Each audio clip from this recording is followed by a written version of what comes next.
Counterfeit and illegal drugs are easy to come by in Cameroon, and they're much cheaper than the branded alternatives.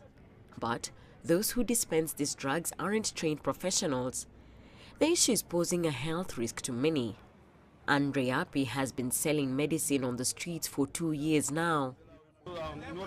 In Cameroon, we've entered the world of self-help because we cannot find anything better anywhere else. We are facing a lot of difficulties, namely the hold-ups. Each time we have to leave the pavement, and then there are police raids from time to time. The police are coming to seize the drugs. There are no exact figures on the number of illegal drugs on the streets, but up to 70% of medicines sold in Cameroon are traded on the black market. Those involved in the trade say they are providing an essential service for those who cannot afford doctors and expensive medicine. Our motivation is that we are here to help. Putting medicine on the market is a very delicate issue. The population in Cameroon that cannot afford proper medical care is huge. Cost of medication has become too high. For example, let's take medicine sold for 14,000 francs at the chemist. You will find it here on our stalls at 7,000 francs. I buy my medicine in the street because when you go to the chemist, it's very expensive.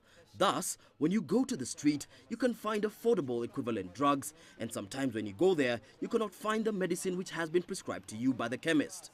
Those street doctors, as we call them, will propose another drug for you at a lower price.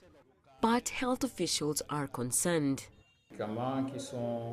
It's not really advisable to take medicine sold in the streets because the sellers of those medicines are not qualified to sell drugs. In some cases, you have to be a doctor or a chemist to know that such or such drug is not suitable. Cameroonian authorities have been trying to stamp out the counterfeit drug trade, but the syndicates behind it are powerful indeed and have so far managed to avoid arrests.